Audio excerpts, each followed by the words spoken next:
Syukron jazilan Ustadzuna Ustadz Saifuddin Muhammad Sayuti yang setia mendampingi kita semua baik di masjid ataupun di media online ini. Beliau itu Ustadz offline dan online. Offline juga alhamdulillah selalu mendampingi, online juga tetap mendampingi. Wabil khusus Bapak Ketua DKM Bapak Gunardi, mudah-mudahan sehat walafiat, panjang umur dalam ketaatan, amin ya rabbal alamin. Bapak Munadi, Pak Anton, Bapak Ibu semuanya yang tidak bisa saya sebutkan satu persatu, insya Allah tidak mengurangi rasa takzim kepada semuanya. Kita awali saja majlis yang mulia ini. Bismillahirrahmanirrahim. Assalamualaikum warahmatullahi wabarakatuh. Waalaikumsalam warahmatullahi wabarakatuh. Alhamdulillah. Wassalatu wassalamu ala sayyidina Rasulillah Muhammad ibni Abdullah wa ala alihi wa ashabihi wa man tabi'ahu wa wala ila yaumil qiyamah. Thumma la hawla wa la quwata illa billah. Allahumma anfa'na bima 'allamtana, Allahumma 'allimna ma yanfa'una, Allahumma rzuqna 'uluman tanfa'una, ya Rahman, ya Rahim, amma ba'du. Alhamdulillah kita selalu bersyukur kehadirat Allah Subhanahu wa taala. Syukurlah yang insya Allah menguatkan iman dan takwa kita, syukurlah yang meningkatkan ibadah dan amal soleh kita, syukurlah yang meringankan langkah kaki kita menuju majelis yang mulia ini. Mudah-mudahan semua amal ibadah kita semakin memperberat timbangan kebaikan kita di yaumil qiyamah kelak. Faman thaqulat mawazinuhu faulaika humul muflihun. Amin ya rabbal alamin. Salawat dan salam kita sampaikan kepada baginda junjungan alam yang kelahirannya sebentar lagi kita akan ingat, akan kenang jasa-jasanya, akhlaknya yang mulia, seluruh pengorbanannya untuk kita hingga akhir hayatnya. Yang beliau ingat adalah ummati, ummati, umatku, umatku. Berarti kita juga selalu disebut oleh Nabi. Kita selalu diingat oleh Nabi. Karenanya kita mengingat Nabi. Mengingat Nabi, mengamalkan tuntunannya, insya Allah termasuk majelis yang mulia ini adalah dalam rangka kita mengagungkan, memuliakan sunnah-sunnah Nabi, bermajelis ilmu. Fahuwa fi sabilillah, dimudahkan jalan menuju surga dengan syafaat Nabi Sallallahu Alaihi Wasallam. Amin ya Rabbal Alamin. Bapak Ibu jamaah yang dimuliakan Allah, para senior, para guru, para orang tua kita yang selalu hadir bersama kita di majelis ini. Tema yang kita kaitkan dengan tema-tema dahulu adalah produknya. Yang dahulu tentang kaidah-kaidahnya. Tentang beberapa hal sumber-sumber hukum. Nah, salah satu dari produk sumber-sumber tadi adalah fatwa. Fatwa itu bagian dari ijtihad. Namun sumber ijtihadnya tentu pasti Al-Quran, pasti Al-Hadis, pasti pula ijma dan Al-Qiyas. Barulah ditambah dengan beberapa sumber-sumber yang lain yang sudah kita bahas. Berarti kita sudah masuk kepada hasilnya. Karena insya Allah mudah-mudahan setelah kita memahami dengan baik beberapa ini, kita nanti masuk ke pembahasan-pembahasan yang lain ya Ustaz Saifuddin.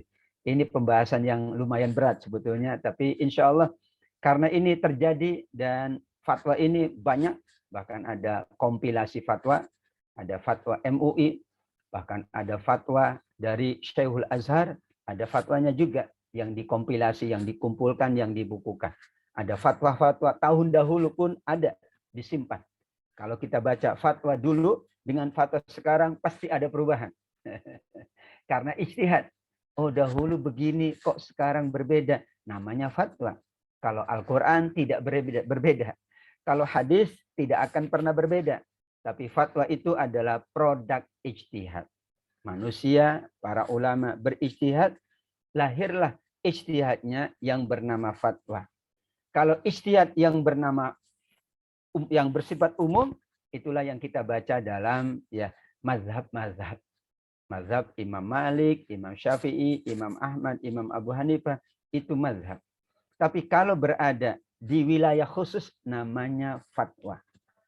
Fatwa kerajaan Saudi Arabia mungkin ya tidak diberlakukan di kita karena kita juga punya fatwa, punya majelis fatwanya, punya juga komisi fatwa. Sehingga fatwa ini adalah produk tetapi wilayahnya wilayah yang lebih sempit daripada mazhab. Kalau ijtihad dalam bentuk mazhab itu dianut oleh sekian banyak negara, sekian banyak masyarakat. Misalnya kita menganut mazhab Imam Syafi'i. Malaysia, Singapura, Brunei, Asia Tenggara. Sedangkan Saudi Arabia dan sekitarnya mazhabnya Imam Ahmad. Kemudian kalau Afrika dan berikutnya itu mazhabnya Imam Malik. Ya. Nigeria, Aljazair, Maghrib, Maroko itu mazhabnya Imam Malik. Tapi kalau India, ya Afghanistan, Pakistan dan Bangladesh misalnya sekitarnya mazhabnya mazhab Imam Abu Hanifah. Dan tidak ada masalah karena mereka merujuk pada imam-imam ya sehingga kaedahnya atau hasil ijtihadnya itu layak untuk dijalankan. Sekarang kita bahas yang lebih lokal sifatnya, yang lebih domestik, yaitu yang bernama fatwa. Tadi disampaikan oleh Ustadz Saifuddin, ada fatwa MUI, ada fatwa Syekh Azhar. Dahulu saya ingat ya di awal-awal itu, Idul Adha, kita ikut fatwa Saudi. Padahal kita punya fatwanya. Idul Adha ya ikut di kita. Tapi dulu beberapa masyarakat kan, Idul Adha kapan? Kita tunggu nanti keputusan, maaf, kerajaan Arab Saudi. Sebagian masyarakat ikut. Padahal namanya fatwa bisa ya berlaku untuk sebuah masyarakat, tidak berlaku untuk masyarakat yang lain. Tapi disitulah yang kemudian alhamdulillah sekarang sudah semakin bagus. Ya, kita rujuk fatwa MUI, ya, dalam hal ini pemerintah Kementerian Agama, apa yang diputuskan tentang Idul Fitri dan Idul Adha. Nah, dahulunya itu pokoknya ikut yang mana lah. Tapi masih ada ya, kalau tidak salah. Ada yang Idul Fitrinya lebih dulu. Ya. Katanya dasarnya apa? Dasarnya adalah laut. Kalau laut pasang berarti sudah Idul Fitri. Ya tidak begitu. Meskipun berfatwa, tapi tetap harus ada landasan Al-Quran, landasan Al-Hadis, serta ijma. Nah, fatwa, Bapak Ibu yang dimuliakan Allah, itu tentu berasal dari bahasa Arab. Afta, yufti, ifta, atau fatwa. Yang asal artinya adalah nasihat. Atau petuah, atau jawaban atas pertanyaan atau pendapat. Sehingga beda dengan tadi, ya levelnya mazhab. Imam Syafi'i punya fatwa. Beliau juga punya mazhab. Fatwanya biasanya ditujukan kepada orang-orang tertentu. Dulu ada seorang tabi'in. Namanya Hasan al-Basri. Beberapa muridnya datang kepada beliau. Meminta fatwa. Fatwanya tentang bagaimana solusi menyelesaikan kesulitan. Ada yang ya mengadu tentang ya apa namanya kesulitan ekonomi. Ada yang Masya Allah ya ujian yang lain, sakit. Kemudian apa kata beliau? Ya fatwa saya untuk kalian, perbanyak istighfar. Istaghfiru rabbakum. Sudah. Orang beristighfar, insya Allah Allah sembuhkan penyakitnya. Orang beristighfar, insya Allah utangnya dilunasi. Asal jangan gede-gede utangnya. Orang yang banyak istighfar, kata beliau, insya Allah hajatnya dipenuhi. Nah, itu fatwa. Apakah kita menjalankannya? Silakan. Tapi kalau kita menggunakan yang lain pula, silakan. Karena itu adalah pandangan pribadi. Ya, itulah asal muasal dari fatwa. Nasihat itu namanya fatwa. Makanya kita biasanya minta nasihat. Ya, Bapak Ibu, nasihat dijalankan, dijalankan. Kalau nasihat menurut kita kurang pas, tidak dijalankan, tidak dijalankan. Tapi yang ngasih nasihat sudah berpahala. Yang menerima nasihat sudah berpahala. Anak datang, ayah, ibu, minta nasihatnya. Ini kami mau pindah rumah. Maka ayah ibu ngasih fatwa, ngasih nasihat. Jangan dulu nak, tinggal di sini aja. insya Allah rumah ayah, rumah ibu masih luas. Ini kan dia menyampaikan fatwa. Anaknya mendengar, ya, mendapat pahala. Kemudian yang memberikan nasihat mendapatkan pahala. Asal muasalnya itu. Nasihat, pendapat, wejangan. Tadi ada Ibu ya Subur, ya, Ibu apa Sri yang banyak menyampaikan pandangan-pandangan. Disitulah nama aslinya adalah fatwa. Hanya dikhususkan nanti fatwa dalam bidang agama. Sekarang ini fatwa adalah keputusan atau nasihat resmi yang diambil oleh sebuah lembaga. MUI ada komisi fatwa. Atau juga boleh perorangan yang diakui otoritasnya. Misalnya ya fatwa Syekhul Azhar itu sendiri. Ada fatwa Syekhul Azhar. Dalam bab zakat ada fatwa Yusuf Qardawi. Profesor Dr. Yusuf Qardawi. Ada fatwa beliau. Tapi orang mengakui otoritasnya. Maka jadilah fatwa fulan atau fatwa dari kumpulan para ulama. Kita sulit sulit untuk mengikuti fatwa orang. Yang mudah adalah mengikuti fatwa sekelompok orang. Jadilah kita fatwa Majelis Ulama Indonesia. Tapi yang menyampaikan satu orang. Tapi itu sudah dalam ya hasil dari pandangan-pandangan sekian banyak ulama, kemudian disatukan, jadilah fatwa keputusan akhir atau nasihat resmi. Karena ketika ditanya, apakah wajib mengikuti fatwa? Kalau dia orang soleh, ikut. Ya. Tapi tadi, kalau dia merasa paling hebat, ya nggak ikut. Kan saya pinter. MUI nggak betul itu. Ada juga yang begitu ya. Karena dia merasa pinter, saya kan lebih hebat dari dia. Udahlah, nggak ikut. Saya ikut fatwa sendiri. Nah, itu berarti dia tidak mengikuti nasihat resmi. Ini resmi. Lembaganya resmi, formal, dan insya Allah di dalamnya juga perwakilan-perwakilan dari sekian banyak ulama. Kalau ada ketidaksetujuan, bisa disampaikan. Karena ini fatwa. Ya. Namun insya Allah fatwa dasarnya Quran, dasarnya hadis, ijma atau al-qiyas. Nah, aktivitas memberi fatwa namanya futya atau ifta, yaitu ini menjadi profesi. Sekarang beberapa negara memang dia mufti. Maka diberikan oleh pemerintah berdasarkan fatwanya, ya mufti atau ulama. Dan dahulu sejarahnya itu fatwa itu tidak tiba-tiba datang. Nah, sekarang itu ya dan memang sudah diberlakukan di MUI, kalau tidak ada pertanyaan, tidak ada permintaan fatwa, mereka tidak mengeluarkan fatwa. Jadi kami di Badan Wakaf Ustaz Saifuddin, Pak Anton, nah itu kami nunggu fatwanya dari MUI. Jadi kami nyurati dulu, menyurati ini ada kondisi ini, mohon fatwa dari MUI. Karena yang berhak dan berwenang untuk mengeluarkan fatwa di Indonesia hanya MUI. Tapi kita boleh menyampaikan pandangan atau opini bahasa kitanya yang nanti akan dijadikan pertimbangan oleh MUI. Nah, gitu. Jadinya enak kan? Tidak usah gontok-gontokan gitu. Tentang vaksin ikut fatwa MUI. Sholat bagaimana ikut fatwa MUI. Karena ada yang nggak ikut nggak? Wah, takut-takut amat sih.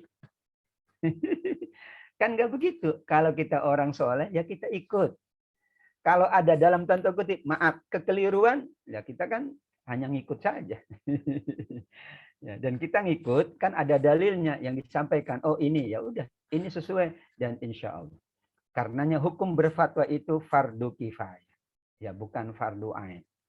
Jika sudah ada yang menyampaikan fatwa, lebih baik kita tidak menyampaikan agar tidak membuat masyarakat jadi bingung. Ya, fulan menyampaikan ini. Fulan yang lain jadi riweuh. Nah, ini ya, betul nggak riweuh ya? Kalau tadi bahasa Jawa saya mohon maaf ya, tidak bisa bahasanya bahasa kromo inggil. Saya dulu ke ini Ustaz Pak Gunardi ke Suriname, Bu. Ya, tapi saya asli Jawa karena ayah saya Jawa. Cirebon Jawanya. Ya, Jawanya A, nggak ada O. Nggak ada ojo, aja. Jadi kalau ke Cirebon, ke tempat saya, itu semuanya dingin. Makanan juga dingin, minuman itu dingin. Paham Bapak Ibu? Kata, kalau saya, ayo makan dingin, saya nggak mau. Saya kalau makan yang hangat. Tapi kalau minum dingin nggak apa-apa. Tapi dingin itu maksudnya ya silahkan makan dulu. Jadi kami menyebutnya dulu itu dingin. Makan dulu Pak. Ah nggak mau. Bahasanya kan makan dingin. Yang nggak enak makan udah dingin. Kalau minum dingin, nah enak itu ya. Ini bahasa. Karenanya luar biasa.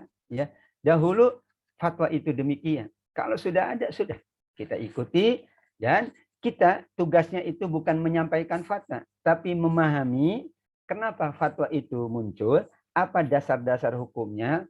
Kemudian tadi yang Ustaz Saifuddin sampaikan, ini kenapa muncul? Bagaimana ya kekuatannya dan bagaimana masyarakat mematuhinya. Hanya memang karena ya MUI ya bukan ya eksekutor di lapangan, mereka hanya memberikan fatwa, pandangan atau pertanyaan diajukan oleh kementerian, diajukan oleh siapapun, nanti mereka merumuskan dan disampaikan fatwanya. Tentang vaksin diajukan, kemudian disampaikan fatwanya. Dan kalau MUI dalam hal ini ya membidangi masalah-masalah keagamaan, sedangkan masalahnya masalah kesehatan, mereka akan memanggil pakar di bidang kesehatan. Tenaga medis dipanggil, nggak boleh tidak. Kalau tentang makanan, ahli makanan dipanggil. Tentang obat-obatan, ahli obat-obatan dipanggil. Kenapa? Karena mereka itu bidangnya. Namun tidak bisa dokter itu ngasih fatwa. Meskipun tentang vaksin. Tapi MUI minta pandangan tenaga medis pakar. Gimana dok ini? Oh ini Pak, kami ini begini. Oh ya, kalau begitu ini. Ini landasannya tetap saja ya kewenangannya ada di MUI. Jadi kami nyuratin, baru nanti ada jawabannya tentang semuanya. Tentang ekonomi, tentang kesehatan, tentang sekarang ya ada yang sedang ramai ini tapi belum, yaitu yang kakak itu ya Ustaz Saifuddin. Ingat nggak tentang kakak? Tapi itu ramai ya. Ya, jadi yang dikasiri dikasih kakak, ya itu masih belum selesai ya. Saya pernah ditanya di televisi itu, Ustaz gimana hukumnya? Ya, saya bilang kakak itu insya Allah aman. Yang nggak aman tuh adiknya. Nah itu kasihan adiknya. Kalau kakaknya kan dia udah gede. Yang saya kasihan tuh adiknya. Nah itu kan kakak, berarti kakaknya. Karena itu kan ranahnya di Sukcapil ya, karena pendataan ya. Ya gimana kalau nggak didata? Ya orang kan jadi datanya nggak ada. Mereka butuh data itu. Sesungguhnya berapa sih? Ya jumlah penduduk Indonesia. Lah kalau yang hasil nikah siri map karena tidak ada di data KUA kan anaknya 5, anaknya 10. Ini datanya di mana? Itu problem dari Dukcapil ya. Tapi kalau dalam konsensus agama nikah sirinya sesuai dengan undang-undang dan agama kita memang dicatat. Kalau tidak dicatat konsekuensinya sulit untuk mendapatkan nanti waris dan sejenisnya. Tapi itu contoh dari ini ya yang sedang berkembang. Inilah fatwa dan kalau belum ada maka wajib seseorang untuk menyampaikan pandangannya, nasihatnya terhadap persoalan yang terjadi pada masyarakat. Kalau kita rujuk Al-Quran dan hadis, Bapak Ibu, Al-Quran menyebutnya yastaftuna, yas'alunaka. Jadi kalau ada kata yastaftuna, qulillahu yuftikum fil kalalah. Para sahabat minta fatwa kepadamu, wahai Muhammad. Mereka bertanya terhadap persoalan yang terjadi. Maka kemudian Allah yang memberi fatwa. Ya, karena Nabi menunggu wahyu datang dari Allah. Ulama memberi fatwa, tapi dasarnya adalah Al-Quran dan hadis serta ijma para ulama. Nah, itu fatwa. Ya, yakinlah dia tidak mungkin berfatwa hanya berdasarkan akal semata. Ya, gimana? Maka Allah menjawab, Nabi menjawab kepada para sahabatnya. Atau menggunakan yas'alunaka. Nah, yang paling banyak itu yas'alunaka. Misalnya, mereka bertanya tentang berperang di bulan haram. Maka jawabannya, berperang di bulan haram itu dosa besar. Tapi bulan yang enggak haram juga sama dosa. Cuman lebih besar dosanya kalau berperang di bulan haram. Nah, yas'alunaka, yastaftunaka, ini istilah Al-Quran menunjukkan bahwa fatwa itu sudah biasa dijalankan oleh Nabi dan para sahabatnya. Kalau ada persoalan mereka bertanya kepada Nabi. Sekarang representasi dari Nabi bukan personal, tapi lembaga. Karena nggak kuat kalau sendiri. Kalau dulu semua masalah bisa tanya ke Nabi. Dan Nabi insya Allah mampu menjawab karena di backup oleh wahyu. Nah sekarang, ya, fulan alim di bidang A, tapi tidak ngerti di bidang B, maka dibutuhkan fulan yang lain yang alim di bidang B. Fulan yang lain, Masya Allah, alim di bidang ini, tapi mungkin tidak alim di bidang yang lain. Maka yang alim di bidang yang lain dipanggil supaya dirumuskan. Nah, sehingga sekarang sulit untuk mencari fatwa yang bersifat ya sukarela atau personal, lebih banyak kepada kelembagaan. Hanya kalau ada yang bertanya, ya wajib kita jawab. Misalnya ditanya, Ustaz, apa hukumnya begini? Nanti ya Bu, tunggu fatwa MUI. Nah, itu kelamaan. Ya, karena itu adalah pertanyaan yang ada di dalam masyarakat. Namun kalau sudah diputuskan oleh MUI, maka sebaiknya kita mengikuti dan menyampaikannya. Kalaupun ada pandangan-pandangan pribadi, kita sampaikan ini menurut saya, sedangkan menurut MUI adalah begini, sehingga tidak terjadi ya bahasa kitanya saling ya ini dan ini di tengah masyarakat kita. Kan MUI dibentuk untuk mengayomi, untuk menyatukan, sehingga yang masih ada ya hal-hal yang tidak diharapkan ya diselesaikan di ranah yang bersifat privat, sehingga tidak dibuka di halayak. Yas'alunaka 'anil khamri wal maisir. Mereka bertanya tentang khamr. Kata yas'alunaka berarti mereka minta fatwa. Banyak sekali ada fatwa tentang anak yatim. Mengurus mereka itu adalah kemuliaan dan akan dijanjikan bersama dengan Nabi seperti dua jari ini. Nah, gitu ya. Misalnya fatwa tentang khamr pun ada, fatwa tentang judi pun ada, dan itulah ya awal muawal, asal muasal bagaimana fatwa itu diakui oleh Al-Qur'an, fatwa itu diakui oleh Al-Hadis. Dulu betul fatwanya langsung dari Nabi karena Nabi segala-galanya. Sekarang fatwanya dari lembaga karena manusia sekarang nggak ada yang segala-galanya. Manusia sekarang apa yang ada? Kalau Nabi Muhammad segala yang ada pada Nabi. Kalau kita apa yang ada bukan segala yang ada. Sehingga disitulah pentingnya fatwa. Ya, tidak mungkin tidak ada fatwa, apalagi persoalan itu berkembang dari masa ke masa. Semakin ya banyak persoalan, semakin fatwa itu banyak. Semakin tidak ada persoalan, semakin tidak ada fatwa. Sekiranya gini, ini contoh saja ya, Pak Munadi. Misalnya orang sudah paham agama semuanya. Ya, bagaimana sholat pakai masker tidak perlu pakai fatwa. Sholat berjarak, kalau orang ngerti nggak usah pakai fatwa. Tapi masyarakat belum paham, maka membutuhkan fatwa. Kan mereka bingung, ya gimana ya? Sholat Jumat kami nggak bisa di masjid. Butuh fatwa kan? Karena hadisnya 3 kali tidak sholat Jumat berturut-turut, selesai. Maka dibutuhkan fatwa. Sekarang, pernah nggak di zaman Nabi tidak sholat Jumat? Ternyata pernah. Yaitu saat terjadi banjir yang sangat besar. Hujan yang sangat lebat. Nggak bisa. Makanya Nabi mengatakan, sholatlah kalian di rumah kalian. Berarti landasannya kan ada. Dulu musibah, sekarang sama-sama musibah. Dulu banjir, hujan lebat, sekarang adalah pandemi. Mungkin lebih hebat dari hujan lebat pandemi ya. Karena ada yang kedinginan, ada yang kepanasan juga. Kalau banjir kan kedinginan. Ini kalau COVID ada yang kedinginan, kepanasan, ada yang macam-macam.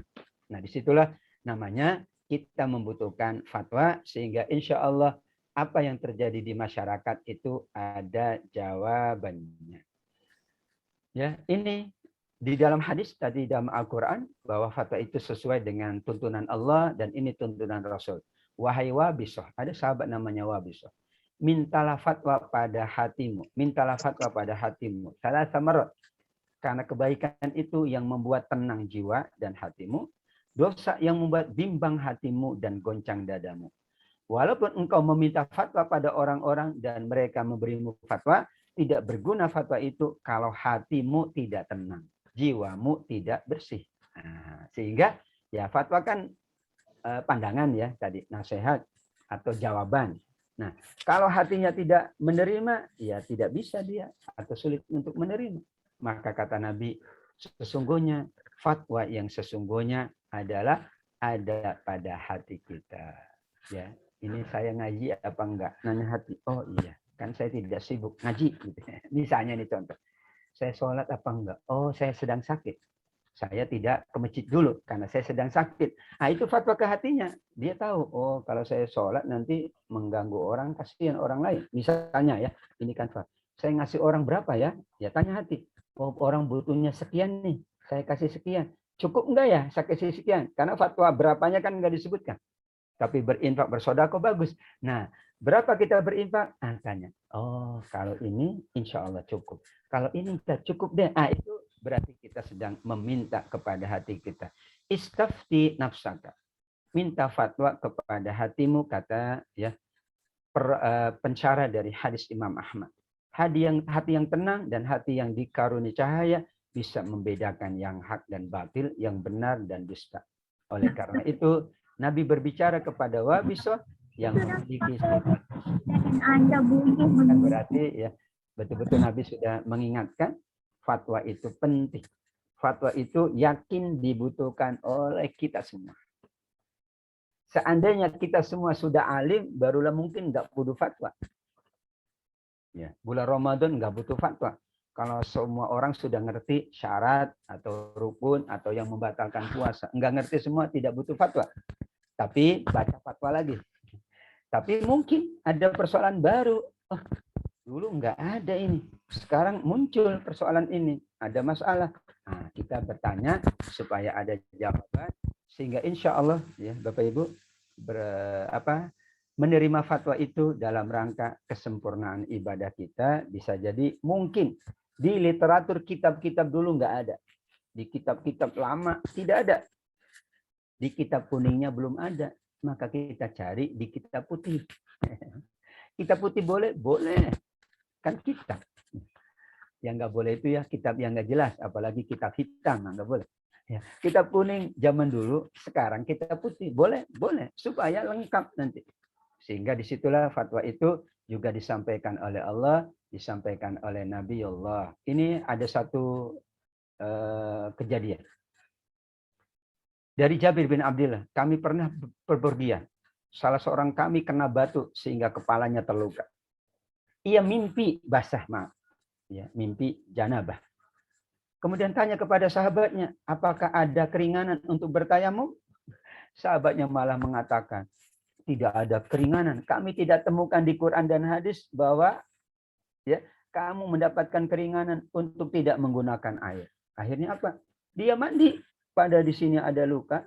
Kemudian setelah mandi, maaf, terjadi dia meninggal dunia. Bayangkan, gara-gara fatwa yang salah meninggal dunia dia. Bayangkan. Maka kemudian mereka menemui Rasul menceritakan, ya mereka telah membunuh. Semoga Allah membunuh mereka. Maksudnya nggak begitu caranya. Mereka mengapa tidak bertanya kepada yang mengetahui? Kalau tidak tahu, kenapa tidak bertanya? Obat tidak tahu itu bertanya. Innama ya syifa'ul as-su'al. Obatnya tidak tahu bertanya.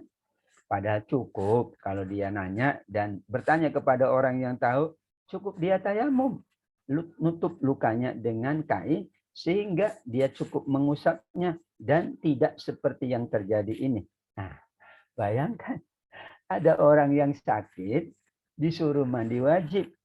Ketika bertanya tentang tayamum, dia katakan nggak ada. Tayamum itu kalau untuk sholat doang. Maaf, dari najis kecil.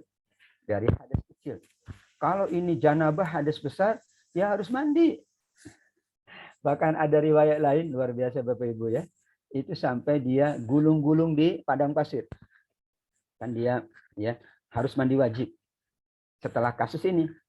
Nah, dia boleh tayamum. Tapi karena belum dikasih tahu cara tayamumnya, gulung-gulung di pasir. Ya kalau tayamum kan gini ya. Ini mandi kan, tayamum itu pengganti wudhu.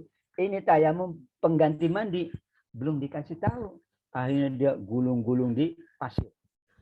Dikiranya kepala semuanya harus kena pasir. Padahal cukup tayamum wudhu dan tayamum mandi sama. Yaitu tangan, muka, selesai. Ya, tidak perlu yang lainnya. Nah, inilah pentingnya fatwa itu bisa menjerumuskan seseorang. Bahkan ini kisah di masa Nabi. Bayangkan di masa Nabi. Sehingga Nabi mengingatkan jangan begitu. Kalau tidak tahu bertanya kepada yang tahu agar tidak memadorotkan orang banyak. Nah, mufti itu adalah seorang yang layak. Ya, pertama harus ada kitab-kitab induk. Ya. Demikian juga kalau ya ada kaul dari seorang alim, maka dia harus menunjukkan dasar pengambilannya. Oh, alimnya siapa, ya, ulamanya siapa, supaya dia terhindar dari salah. Harus mengetahui berbagai macam pendapat. Ya, tidak boleh hanya satu pendapat. Oh, mazhab Imam Malik ini, Imam Abu Hanifah. Kalau dia sudah rujuk semuanya, dia akan lebih bijaksana dalam berfatwa. Kan tadi fatwa itu Bapak Ibu nasihat ya. Nasihat itu ada yang bijak, ada yang kurang bijak. Fatwa itu ada yang bijak, ada yang kurang bijak. Ada yang arif, ada yang kurang arif. Maka urip itu harus arif. Supaya uripnya penuh dengan kearifan. Seorang mufti, ya dia juga seorang alim yang memiliki kejujuran dalam hal ini. Ini contoh saja beberapa ini. Praktek pertama kali fatwa itu, yaitu yang dibukukan ya dalam pada abad 12 Masehi. Ya, mazhab Hanafi itu menyiapkan kumpulan fatwa Az-Zakhirah Al-Burhaniyah. Ini kumpulan fatwa-fatwa pertama, bisa dibayangkan sudah ada di 570 Hijriah. Mazhab Maliki pun sama, mereka punya kumpulan fatwa, masing-masing mazhab punya kumpulan fatwa. Dan masing-masing berbeda. Al-Mi'yar Al-Maghrib. Kita pula ada sekian banyak kumpulan fatwa. Misalnya Muhammadiyah ada, ya, NU juga ada, sekian banyak ya. Kumpulan-kumpulan fatwa itu adalah menjawab persoalan. Kalau MUI ranahnya adalah nasional, maka beberapa lembaga atau ormas ranahnya adalah keormasan. Yaitu apabila bertanya khususan. Tapi seperti pandemi ini seluruhnya terlibat. Tidak bisa hanya satu lembaga. Tapi misalnya ya, ada ya di kalangan Nahdlatul Ulama ada Bahsul Masail. Di Muhammadiyah ada Tarjih. Di PUI ada, di Matlab ada. Yaitu biasanya hanya mengikat untuk mereka. Misalnya ya, bahwa mereka berfatwa bahwa harta mereka itu dibayarkan di lembaga mereka. Ini fatwa. Dan mungkin ditambah, tidak hanya sesuai nisab, tapi tambahan. Silakan saja. Ya, selama itu tidak mengurangi ya zakat. Misalnya ya sudah, malah ditambah. Kamu kan ya bersama kami, ya sudahlah. Kayak kita ya insya Allah lah, dalam tanda kutip ini mulia. Kita menjadi jamaah masjid. Kan kita ada zakat, ada infak, ada sodako untuk masjid misalnya. Supaya masjid itu bisa berjalan dengan baik. Nah itu juga bagian dari fatwa. Tapi sebagian harta mungkin untuk lembaga lain. Harta yang lain untuk masjid kita. Ya itu kan fatwa yang mengikat secara kompleks. Misalnya udah orang masjid kita ada. Ya, tapi kalau lebih nggak apa-apa. Masjid kita juga, masjid yang lain juga. Kalau lebih. Kalau tidak lebih ya udah. Kalau untuk anak yatim berada di sekitar. Supaya itu memudahkan juga nanti penghitungannya. Nanti insya Allah ada masyarakat lain yang juga punya sasaran anak yatim, sasaran masjid, dan lain sebagainya. Ini contoh. Ya, ternyata ya sekian banyak dirumuskan. Ya, dan memang memberi fatwa dan nasihat ini adalah penting. Karena penting untuk para umaro, tapi penting juga untuk masyarakat. Sehingga memang betul wadahnya adalah wadah musyawarah. Ada ulama, ada zu'ama, ada cendekiawan muslim. Saya baru tahu memang. Jadi dulu kita MUI itu kan isinya ulama semua. Tidak ada zu'ama. Ya, yaitu para pemimpin. Ya, biasanya pensiunan gitu ya. Ada cendekiawan, para pakar di bidang yang lain. Karena tadi persoalannya tidak hanya persoalan agamaan sih. Ada ekonomi, ya, ada lebaran aja fatwanya sekarang sulit. Karena di situ ada ya kesehatan. Kenapa? Mudiknya tidak jadi kan fatwa MUI. Kalau mudik aja nggak boleh. Lah, kaitannya bukan bab agama, ada bab kesehatan, ada bab yang lain, madorot kan gitu ya. Tapi orang kan, MUI kok ya ngatur apa namanya mudik aja nggak boleh kan. Ya ini kan bagian, tapi ada yang mudik ya ada, ya karena memang ya MUI hanya menyampaikan pandangan dan nasihat. Kalau ada yang melanggar, ada nggak hukumannya? Nggak ada itu. Misalnya orang nggak pakai masker, kecuali, nah itu dilimpahkan biasanya. Sekarang dilimpahkan ke Satgas khusus. Nah, Satgas ada kewenangan. Ya, misalnya dilimpahkan ke kepolisian ada kewenangan. Ya, sekarang Satpol PP pun ada kewenangan. Tapi MUI tetap tidak punya kewenangan. Dia menyampaikan fatwa, yang menjalankan di lapangan adalah ada yang mendapatkan kewenangan. Inilah penghubung antara ulama dan umara, dan penting menghubungi itu. Penghubung itu penting. Karena bisa jadi ya, yang mengetahui umat adalah para ulamanya. Dibutuhkan sarana penengah antara keduanya, antara organisasi, antara lembaga, dan sebagainya. Karenanya fatwa itu punya peran yang sangat dominan. Kekuatan hukumnya memang tidak mengikat, ghairu mulzimah. Semuanya mengatakan itu. Ya. Namun, kalau kita ingin ya ketenangan itu terjadi, lebih baik kita ikut. Memang tidak mengikat. Misalnya tadi ya, orang difatwakan nggak mudik. Kalau mudik, ya bagaimana hukumnya? Ya nggak bisa apa-apa. Tapi sekarang diperkuat karenanya fatwa itu. Tidak hanya oleh MUI, tapi nanti diperkuat oleh lembaga yang lain. Supaya ada konsekuensi hukum. Karena kalau tidak, ya sudah. Orang seenaknya saja melanggar, tidak mengikuti. Ya mungkin sekarang masih tahapan transisi lah. Karena masalah COVID ini. Sehingga kalau dipahami dengan lebih luas lagi, sebetulnya kita kan senang, kita kan tenang ya kalau ada fatwanya. Itikaf di rumah boleh, fatwanya boleh. Nah, udah tenang, kita itikaf di rumah. Yang tidak setuju ya silakan, kan begitu.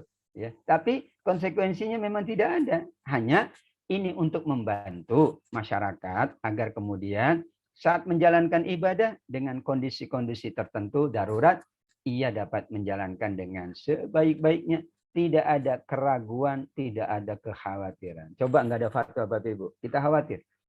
Sudah benar belum ya saya sholat pakai masker? Saya nggak ke masjid ini sudah salah apa benar nih? Salah nggak ke masjid misalnya. Ya, tapi kita ada fatwanya. Udah, ada fatwanya kok. Ya sudah. Ya, kita berarti tenang karena sudah ada landasan untuk kita jadikan sebagai sumber. Kan tidak hanya Quran, tidak hanya hadis. Ya, ada ijma, tapi ada qiyas, ada masoleh. Dirumuskan itu dalam bentuk fatwa. Jadi fatwa itu adalah ya rumusan terakhir, perasan terakhir dari semua yang ada. Qurannya, hadisnya, pandangan para ulamanya, seluruh, baru dikeluarkanlah fatwa. Kalau ada kaitan dengan ilmu yang lain, maka disampaikan pula sehingga insya Allah hasil fatwa itu adalah tidak semena-mena. Ini contoh saja, misalnya tentang awal-awal dulu ya, yaitu vaksin Sinovac. Ya, rujukannya harus dari Quran dulu. Al-Baqarah 173, Al-Maidah 3. Famaniturra ghairu bagi wala adid. Keadaan darurat. Nah, jadi landasannya keadaan darurat. Nanti ada kaidahnya. Hadisnya, berobatlah. Allah tidak membuat penyakit kecuali membuat pula obatnya. Salah satu obatnya adalah vaksin. Dan itu bagian dari tuntunan Nabi. Ya, dulu ada tikus jatuh ke dalam keju ya. Kemudian Nabi bersabda, jika itu keras, ya kejunya, buang tikusnya dan keju di sekitarnya. Makanlah sisa. Tapi kalau itu cair, jangan kamu makan. Nah, ini kan contoh bahwa dipertimbangkan juga oleh Nabi kemaslahatan, kesehatannya. Ya, kalau kejunya cair kan meleleh itu ya, semuanya kena tikus dan berbahaya. Sayang Ustaz, kejunya mahal. Ya udah, sayang tikus atau sayang nyawa. Ya udah, sayang nyawa. Ya nggak apa-apa. Ini mahal banget. Nah, kalau padat silakan.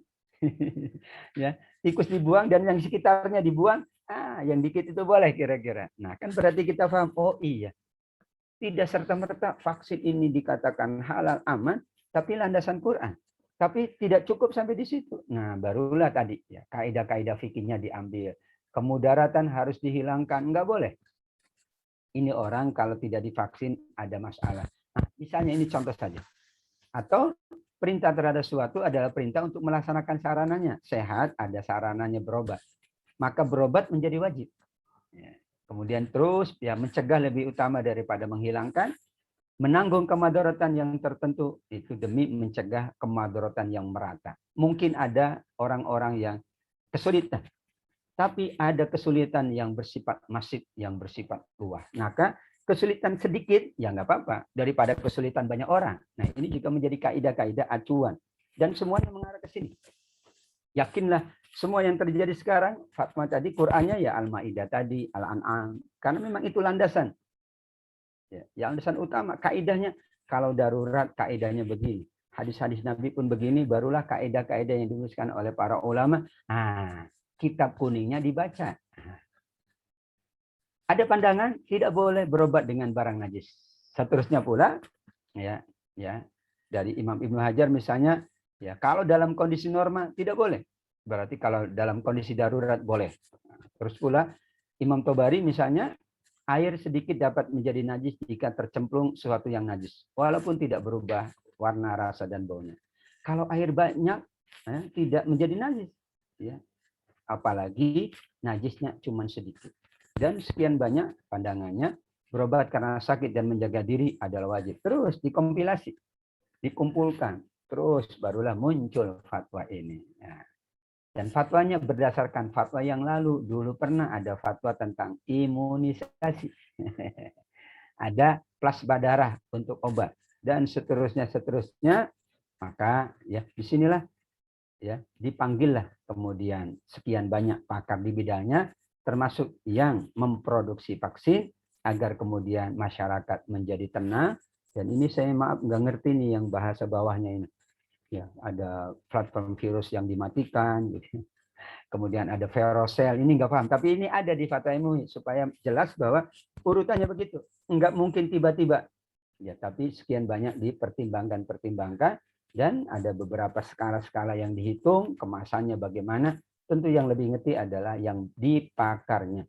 Dan pesertanya juga ya harus banyak, dihadirkan sekian banyak, dan begitulah hasil keputusannya bahwa vaksin, termasuk vaksin COVID, yaitu Sinovac, adalah ya dibolehkan ya, dan kemudian aman, sehingga disitulah keraguan-keraguan itu akan hilang. Dan memang kalau ya mau paling aman, kita vaksin sendiri, tapi kan kita nggak punya kemampuan. Mungkin secara ilmu ada, ya, tapi alat-alatnya punya enggak? Ya, kemudian tempat untuk menyimpannya kan juga tidak boleh sembarangan itu vaksin. Tentu ya. Kemudian legalitas formalnya bagaimana? Banyaklah kira-kira, sehingga tidak mudah ternyata, karenanya kita menghargailah fatwa dari para ulama, tidak mudah ya kita menuduh yang bukan-bukan, sehingga insya Allah ini dalam rangka ya menjadikan ketenang kita dalam beribadah. Ini keputusan Badan Pengawas Obat dan Makanan pun ditanya ya, sehingga kata mereka memenuhi kualitas thayyib, ya sudah. Ini kan mereka yang bertanggung jawab terhadap persoalan makanan dan obat-obatan, kita serahkan saja. Nah, karenanya ini merupakan konklusinya kaidah fikih. Selalu dalam fatwa itu kaidahnya adalah setelah kitab, sunnah, ijma, dan qiyas adalah al-masyaqqah tajlibut taysir. Kesulitan itu mendatangkan kemudahan. Semakin sulit, semakin banyak kemudahan. Nah, orang tidak bisa sholat berdiri karena sakit, duduk. Tidak bisa duduk, berbaring. Tidak bisa berbaring, dengan isyarat. Berarti kan semakin banyak kesulitan, semakin banyak kemudahan harusnya. Bukan semakin sulit, tambah sulit. Ini kan dibuat oleh masyarakat, kalau sulit, tambah sulit. Jadi orang sudah sakit, dipaksa dia wudhunya normal, sholatnya sempurna. Itu namanya menjerumuskan ke dalam kerusakan. Seperti tadi yang mandi padahal dia sakit. Dan kalau ada kesulitan berarti ada kemudahan, karena Allah menghendaki kemudahan. Kalau diyakini, maka itu akan menghilangkan keraguan. Yakin itu bukan persoalan hati saja. Yakin itu, oh landasannya ada nih, Qur'annya, hadisnya. Oh, yakin. Kita yakin ya, pulang kampung itu lancar. Bukan yakin deh lancar, tapi kita buka dulu map. Oh, mapnya lancar. Gitu. Yakinnya bukan yakin tanpa ada ini. Yakin kalau lancar? Yakin. Ntar dulu kita buka map. Oh iya. hari ini aman. Nah, sehingga kita betul-betul landasan keyakinannya atas dasar ilmu, atas dasar informasi dari teman. Gimana Mas di jalan? Lancar Pak? Oke, jalan. Ya bukan, pokoknya yakin deh lancar. Tiba-tiba macet. Berarti dia yakin tidak berdasarkan ilmu. Yang yakin tidak bisa dihilangkan dengan keraguan. Jangan berpaling hingga ia mendengar suara atau mendapati bau. Ya, misalnya orang sholat. Oh, batal apa enggak ya? Ya, lanjut aja sholatnya. Tapi kalau terdengar maaf suara atau tercium bau, berarti dia batal. Selama belum, terus ya lakukan. Karena itu adalah keyakinan, sedangkan yang lain itu meragukan. Ini beberapa catatannya, ya sehingga landasan-landasan ini penting untuk dipahami. Kita bukan untuk menjadi mufti ya. Setelah ini, wah saya bisa jadi mufti. Enggak. Kita memahami fatwa ulama begini, oh landasannya ini. Oh ini yang dijadikan kaidahnya, ini ayatnya, ini hadisnya. Sehingga kita, tenang Pak, saya yakin kok ini landasannya. Kita semakin tenang, seperti kita dikasih obat, kita tahu ingredientnya. Oh, ingredientnya ini. Dan kita ngerti. Ya, saya termasuk kadang bingung. Ada makanan, ingredientnya nggak ngerti kan. Ya, tapi yakin aja lah. Orang udah ada stempel halal, yakin aja. Kalau nggak ada, nah kita harus betul teliti ingredientnya. Oh, ini kandungannya. Kan kita tidak tahu. Ahli makanan yang tahu. Karena bahasanya bahasa apa? Ya bahasa ilmu. Ya. Bukan bahasa yang lain, bahasa ilmu. Dan mungkin kita tidak mengerti ilmunya. Ini tadi catatan-catatan tentang kaidah-kaidah. Dalam fatwa kaidah ini dipakai selalu. Karena keadaan yang sulit untuk dihindari oleh masyarakat kita. Dan sekian banyak. Sampai ada 40 kaidah. Ya. Ini semuanya layak untuk difahami oleh seorang mufti. Agar kemudian dia tidak hanya berdasarkan Quran dan hadis. Ya, pokoknya enggak boleh. Tidak demikian. Karena ini fatwa menyangkut kemaslahatan, hajat hidup orang banyak, ya, menolak kerusakan, semuanya harus dipertimbangkan masak-masak. Jika tidak, maka bisa jadi terjerumus ke dalam kesulitan demi kesulitan, dan mungkin setelah itu terjadi hal yang sangat berat. Namun tenang, di akhir pembahasannya, fatwa itu bisa berubah. Dan bisa berbeda antara satu masyarakat, satu keadaan, dengan keadaan yang lain. Ada faktor waktunya kapan bisa berubah. Setelah COVID ini berakhir, insya Allah ya Bapak Ibu, ya sudah tidak lagi ya, seperti dahulu. Namun silakan saja kalau masih menjalankan itu bagus untuk preventif.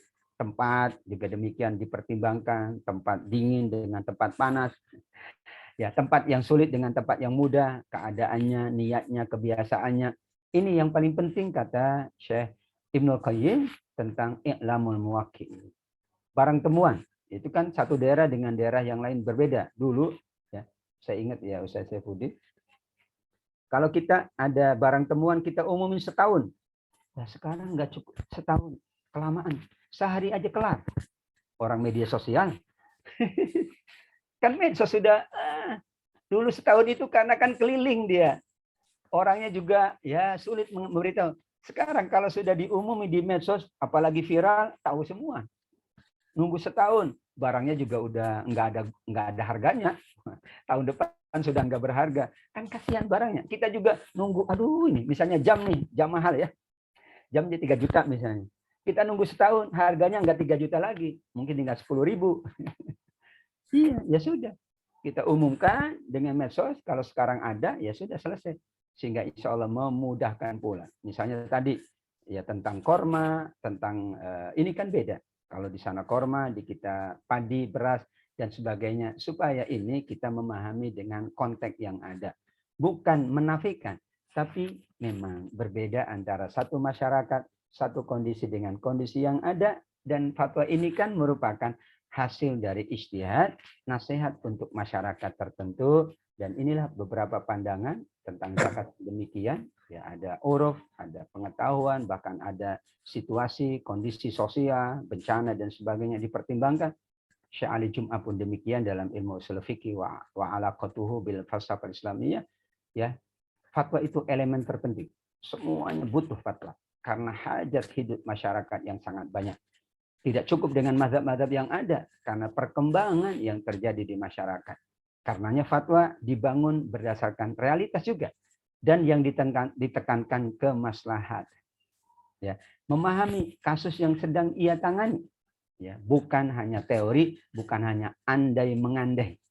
Ya, maka disinilah seorang mufti juga perlu ya memusyawarahkan kepada pakar yang menguasai bidangnya agar kemudian fatwanya itu adalah betul-betul real yang terjadi di masyarakat. Sekarang telur harganya rendah. Saya ditanya juga bingung itu. Ada yang ngebuang itu telurnya, tapi yang jelas ngebuang telur nggak boleh karena mubazir. Ya, saya katakan sudahlah. Kalau sekarang lagi turun, niatkan infak dan sodako saja. Karena itu urusannya panjang. Nah, ini kan butuh ketenangan dari masyarakat ini.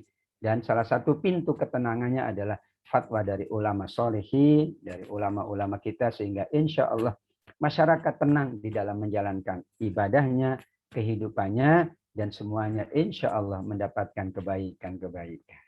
Wallahu alam biswab, sudah 1 jam lebih Ustaz Saifuddin. Mudah-mudahan sedikit yang saya sampaikan dapat ya mengobati silaturahim kita, kerinduan kita dengan agama ini, dengan Islam ini, dengan Quran ini, dengan hadis, dan semua pandangan para ulama adalah merupakan bagian dari mereka peduli kepada kita, perhatian kepada kita.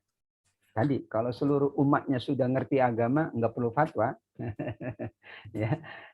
Misalnya kan orangnya udah pinter semua, tapi tetap aja ada perkembangan yang terbaru, harus dicarikan solusinya. Luar biasa, itulah beberapa catatannya. Mohon maaf apabila ada kekhilafan. Jazakumullah khairan. Terima kasih atas kebersamaannya para orang tua kita, sesepuh kita yang selalu hadir, penasihat kita, ya Ketua Masjid Al-Fauzin, demikian juga seluruh stafnya yang selalu bersama kita semuanya dalam majelis yang mulia.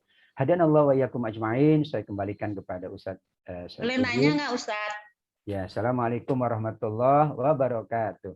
Waalaikumsalam warahmatullahi. Kembalikan ke Ustaz Saifuddin dulu ya, Bu. Ya, ya. Waalaikumsalam warahmatullahi wabarakatuh. Syukran jazilan Ustaz. Terima kasih banyak. Subhanallah. Hadratak tatakalam ala qadri uqulihim. Masya Allah. Alhamdulillah. Meskipun sebuah disiplin ilmu yang sangat-sangat berat, namun dengan bahasa yang gampang dipahami, insya Allah ya.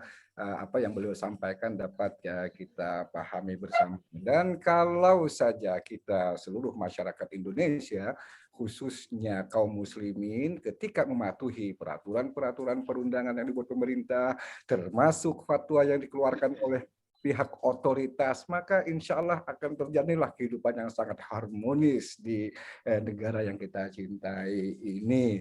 Meskipun tadi beliau bilang bahwa MUI itu hanya sebuah organisasi dalam masyarakat, ya, bukan sebuah institusi dalam negara. Akan tetapi keputusan tersebut telah diperkuat oleh undangan diatur oleh apakah itu TAP MPR misalnya atau peraturan daerah, gubernur dan lain sebagainya, sehingga diharapkan manusia ada konsekuensi hukumnya bila mana melanggar fatwa tersebut. Baik, sebelum saya menyerahkan kepada ibu-ibu, saya ingin menyapa yang hadirin dulu ya. Saat kita Ustadz menyampaikan tadi, ada Bapak Hasril. Alhamdulillah, selamat datang Pak Hasril dan selamat bergabung bersama kami pada pagi hari ini. Dan beliau ini adalah mantan ketua kita Pak Ustadz. Ya. Kemudian baik. Ibu Nina Wahyu, ada Ibu Ketua Majelis Ta'lim Al-Fauzan juga yang hadir bersama kita pada pagi hari ini, juga ada Ibu Diana, Ibu Ina, dan yang lainnya, dan tentu saja ada teman-teman saya dari Mekah ini, ada Sa'ad Bugis, ahlan wa sahlan Ustaz. Kemudian Syekh Muhammad Zaki yang saat ini beliau masih bermukim di Mekah. Ibqa ma'ana, nanti setelah selesai acara ini kita ngobrol-ngobrol. Silahkan Ibu tadi yang sudah ngangkat tangan, rupanya sudah keriting tangan Ibu Subur ini. Tuh. Silahkan Ibu. Assalamualaikum warahmatullahi wabarakatuh. Waalaikumsalam warahmatullahi wabarakatuh. Saya mau tanya Ustaz, tadi kan ada fatwa itu ada 2 macam ya. Fardu ain sama fardu kifayah. Ya, kenapa Bu? Yang mana fardu ain, yang mana fardu kifayah? Mohon dengan contohnya sekalian Ustaz. Baik. Ya. Assalamualaikum warahmatullahi wabarakatuh. Waalaikumsalam warahmatullahi wabarakatuh. Langsung Ustaz Saifuddin? Langsung saja. Ya, jadi ada persoalan di masyarakat dan masyarakat membutuhkan jawaban. Maka sang mufti menjadi fardu ain untuk menyampaikan. Tapi kalau sudah ada yang menyampaikan fatwa, maka menjadi fardu kifayah. Orang sudah ada fatwanya, kok dia fatwa lagi? Tapi dia boleh menjadi penyambung lidah dari fatwa. Misalnya, oh saya ditanya, gimana hukumnya pakai masker usai sholat? Ah, menurut fatwa MUI begini. Jadi saya tidak berfatwa, tapi menyambung fatwa dari Majelis Ulama Indonesia. Tapi kalau belum ada jawaban, misalnya tentang vaksin belum ada jawaban, maka fardu ain ada yang berfatwa. Ya, karena belum ada yang bisa tenang dalam ibadahnya terkait dengan vaksin ini. Dan sekarang sudah ada fatwa tentang vaksin. Ya, kalau ada yang nanya bagaimana hukumnya vaksin, sesuai fatwa MUI di kami fatwanya adalah boleh dan juga secara BPOM itu mengatakan toyib. Jadi fardu kifayah dan fardu ainnya berdasarkan keadaan. Ya. Bisa jadi nanti ada muncul persoalan baru. Misalnya pasca pandemi ada persoalan lagi yang muncul. Maka wajib bagi MUI atau otoritas tertentu untuk menyampaikan fatwa agar masyarakat jadi oh ini, jadi aku bisa ibadah, aku bisa beramal soleh. Tapi kalau sudah ada maka menjadi fardu kifayah karena sudah ada yang menyampaikan fatwanya. Ya, sama dengan sholat jenazah mungkin ya Bu Emma ya. Ya. Kalau sudah ada yang menjalankan ya sudah. Tapi tidak berarti udah ini, ya enggak begitu. Tetap kita ikutlah sholat jenazah meskipun udah ada gitu. Biasanya kan fardu kifayah ini udah ada. Akhirnya kita tidak dapat pahala. Lebih baik ya sudah, lebih baik banyak, lebih baik banyak, lebih baik banyak. Nah, dalam konteks fatwa ini kalau sudah ada maka gugur semua orang untuk menyampaikan fatwa. Kalau belum ada wajib ada yang menyampaikan, dalam konteks ini otoritas tentunya, dan kita menyampaikan apa yang disampaikan oleh mereka yang punya otoritas, punya insya Allah keilmuan, sehingga kita tidak hiruk pikuk dengan menjalankan ibadah sebaik-baiknya. Jadi melihat kondisi dan situasi ya Ustadz ya. Betul. Ya, Bu Emma, terima kasih pertanyaannya. Terima kasih. Assalamualaikum. Terima kasih Ustadz. Assalamualaikum warahmatullahi wabarakatuh. Silakan Bu. Ustaz Taufik Lutfi, ya tadi sebagaimana yang sudah beliau sampaikan bahwa yang namanya fatwa itu adalah pendapat yang dikemukakan seorang mujtahid, ya tentu mujtahid, tidak sembarang orang, sebagai jawaban yang diajukan oleh peminta dalam suatu kasus. Nah tadi beliau sampaikan contoh vaksin tadi kan, ya mungkin Departemen Kesehatan meminta kepada MUI untuk mengeluarkan fatwa untuk harus melakukan vaksin bagi setiap masyarakat. Nah, tadi juga sudah beliau bilang bahwa fatwa itu tidak mengikat. Nah, itulah diatur oleh pemerintah bahwa harus supaya ada konsekuensi hukum sebagaimana yang Ustadz sampaikan. Ya, Bu Iman Subur, terima kasih ya. Silahkan yang lain, barangkali masih ada yang perlu baik melalui ruang chat maupun langsung berinteraksi dengan Ustadz kita. Sambil menunggu Ustadz, ya kan? Ziyadah fadl, ziyadah Ustadz. Karena hunaka ziyadatul ilm. Sambil menunggu ini masih belum ada yang mengangkat tangannya ini untuk menanyakan, padahal ini sangat penting sekali, atau karena memang sudah sangat lugas, sangat bisa dipahami apa yang sudah disampaikan ya, atau barangkali nggak paham sama sekali gitu. Tapi mudah-mudahan tidak. Ya, tadi Ustadz bilang harus disampaikan oleh otoritas tertentu. Dalam hal ini berarti tidak semua orang dong ya yang boleh berfatwa ya. Bagaimana dengan kita di sebuah komunitas misalnya kan, itu kan ada, katakanlah di masjid misalnya kan ada ketua, di situ ketua adalah otoritas dalam masjid itu. Lalu beliau menyampaikan fatwa, apakah ini juga bisa merupakan satu landasan hukum yang dilakukan oleh masyarakat setempat gitu? Ya, jazakallah khair, syukron Ustaz Saifuddin. Saya di Dewan Pengawas Syariah. Ya, kami tidak punya hak untuk mengeluarkan fatwa, tapi kami boleh memberikan opini hukum. Beda kata mereka ini dengan MUI kita dialog. Kalau opini hukum itu pandangan pribadi yang melekat pada kompleks tertentu, konteksnya misalnya DKM, boleh. Melainkan kalau fatwa MUI-nya sudah ada, kita hanya mematuhi. Misalnya tadi yang sekarang tentang sholat, kan sudah ada. Ya, zona hijau ini, zona merah ini, zona kuning. Ya udah ikut. Namun untuk menerapkan, yang tahu di lapangan adalah kita. Kita ini zona kuning atau hijau kan MUI nggak tahu. Ya. Maka kita yang tahu, kita tanya dokter yang tinggal di komplek, kita tanya petugas yang tinggal, kita tanya sekian banyak orang, Pak, kami ini gimana menurut Bapak? Oh, ini zona kita ini masih ini Pak, masih merah. Ya sudah. Kalau gitu keputusannya kita sholat di rumah. Nah, misalnya itu. Ya, sehingga fatwa itu betul ada dua. Otoritas itu juga jika terkait dengan kemaslahatan yang luas.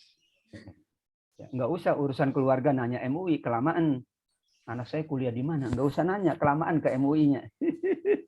Itu silakan orang tua. Anak saya kuliah di mana, Pak? Anak saya kuliah di mana? Tapi boleh tanya kepada orang yang pernah kuliah di situ. Saya mau kuliah di Al-Azhar. Tanya Ustaz Saifuddin. Boleh. Ustaz Saifuddin ngasih fatwa, boleh. Kalau pengalaman saya begini loh Pak, sini. Kan gitu ya. Tapi kalau itu mencakup kemaslahatan nasional, Idul Fitri, wah kalau sendiri-sendiri bahaya juga. Ya, maaf, orang A ya sholatnya hari ini, yang seneng khotibnya bisa 4 kali itu ya. Dulu pernah itu tahun berapa ya Ustaz Saifuddin? Saya ingat 2000 berapa gitu, 2009-10. Saya kan yang penting orang, ya Ustaz nanti khutbah tanggal sekian. Jadi saya tulis tanggalnya. Ya kan Idul Fitri nunggu keputusan. Betul. Ternyata dia menjalankannya sebelum pemerintah. Udah saya bingung ini. Karena di tempat itu sholatnya sebelum sholat yang ditetapkan pemerintah. Aduh saya bingung. Berarti saya 2 kali dong saya bilang ini. Nah, saya bilang Pak, saya mohon izin ya. Saya ikut ketetapan yang ditetapkan pemerintah. Jadi kalau Bapak mengadakan ini saya ya tidak bisa memenuhi itu. Ya, itu kan berarti kita mematuhi sesuai dengan yang ada. Dan itu pernah terjadi, mungkin kerap terjadi ya. Tapi sekarang alhamdulillah ya, karena inilah namanya kedewasaan beragama kita, kearifan dan kebijakan. Alhamdulillah ya. Meskipun masih ada beberapa tapi dihitung dengan jari lah. Memang ada itu di mana ya? Kalau tidak salah yang pakainya hitam-hitam semua itu ya. Itu dia dasarnya salah, dasarnya adalah laut katanya. Kalau laut pasang berarti sudah hilal. Lah, apa hubungannya laut? Hilal itu kan bulan, bukan laut gitu ya. Jadi itu juga menjadi catatan dan memang selalu dilansir oleh media bahwa ada mereka yang merayakan Idul Fitri itu 28 hari saja puasanya enak banget ya. Padahal kan ya puasa itu kalau tidak 29 30. 31 nggak mungkin, itu kelewatan. 28 nggak mungkin. Nah, mereka ini ada yang 28 enak banget 28. Jadi kalau bab puasa pengennya cepat, bab sholat pengennya cepat, bab yang lain pengennya lama gitu ya. Nah inilah manusia sehingga dibutuhkan otoritas itu, namun ada pemetaan. Ya, kami diberikan hak untuk ya menyampaikan opini-opini yang tidak ada fatwanya. Misalnya ini dalam syariah ya pengawasan ada produk dari kami ya produk dari teman-teman punya produk ya dari program infak dan sedekah. Yaitu sekarang ada sumur-sumur karena beberapa tempat itu adalah kekeringan. Maka dana itu kami belikan untuk pompa-pompa air. Nah, itu kan tidak ada. Nah, tapi ternyata kemaslahatannya besar. Dan itu hanya untuk daerah-daerah yang sulit air. Maka kami sampaikan secara hukum boleh dan ini bagus sesuai dengan kebutuhan masyarakat. Demikian juga bansos sekarang kan sudah ada bansos dalam bentuk uang tunai. Karena kebutuhan masyarakat enggak beras sekarang. Anak-anak malah butuhnya bukan beras, kuota sekarang. Enggak apa-apa, enggak ngebul dapurnya. Yang penting ya handphonenya ngebul. Nah, itu mereka sekarang gitu katanya. Yang penting handphone itu ngebul karena sekolahnya pakai handphone gitu ya. Aktivitasnya silaturahimnya pakai kuota. Nah, kami kalau beras insya Allah bisa minta tetangga dikit juga dapat. Tapi kuota ya itu biasanya ada wifi nih, lucu Pak Gun ya. Ada wifi itu orang itu kan bayar mas gitu ya, bayar gan gitu. Karena kita mau nyuri-nyuri wifi orang ya janganlah, itu haknya orang lain. Kecuali kalau itu dibuka gratis berarti boleh ya. Dan disitulah kita menggunakan dua kepatuhan. Kepatuhan secara nasional, kalau itu mengikat seluruhnya kita serahkan yang berotoritas. Tapi di komplek kita, di lembaga kita, di berbagai institusi yang itu adalah merupakan hal-hal yang sifatnya praktis dan teknis dibolehkan selama tidak bertentangan. Misalnya MUI bilang pakai masker kita enggak, nah itu kita bertentangan.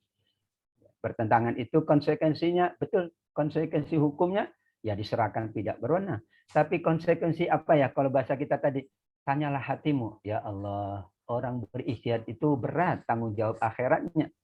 Masa mereka sudah berfatwa kita abaikan. Belum tentu pula kita lebih alim dari mereka. Ya tadi Bu Sri ya. Belum tentu pula kita lebih alim. Dan ini kebutuhannya bukan kebutuhan agama. Ada di situ kesehatan. Bahkan di situ ada sosial, hubungan baik. Supaya hubungan baik terjaga, silaturahim terjaga. Tidak saling menyalahkan. Lebih baik ikut yang sudah disepakati saja. Begitu. Terima kasih. Wallahu a'lam. Terima kasih Ustaz Taufik Lutfi, dan kami sebagai mengurus sebuah lembaga yang diketuai oleh Ketua DKM kita merupakan kepanjangan tangan dari pemerintah dan juga MUI untuk menyampaikan keputusan yang mereka lakukan. Oleh karena itu saya rasa apa yang dilakukan oleh Ketua selama pandemi ini itu sudah benar-benar mengikuti fatwa Majelis Ulama Indonesia yang juga notabene adalah kepanjangan dari pemerintah. Alhamdulillah Pak Gun. Tapi ketika kemaslahatan itu sudah hilang barangkali Ustadz ya, barangkali juga kita menunggu fatwa terbaru lagi untuk kita berbuat seperti apa kira-kira begitu. Karena bisa saja fatwa bisa berubah kembali kan seperti yang saya sampaikan tadi, bahwa kalau saja kita semua masyarakat ini mematuhi segala peraturan-peraturan yang berlaku, ya insya Allah kita akan aman dan tentram. Oleh karena itu dalam menyikapi sebuah keputusan itu seperti yang Ustadz bilang tadi, dengan menampilkan sebuah kaidah yang luar biasa banyaknya. Yang saya ingat cuma satu saja Ustadz.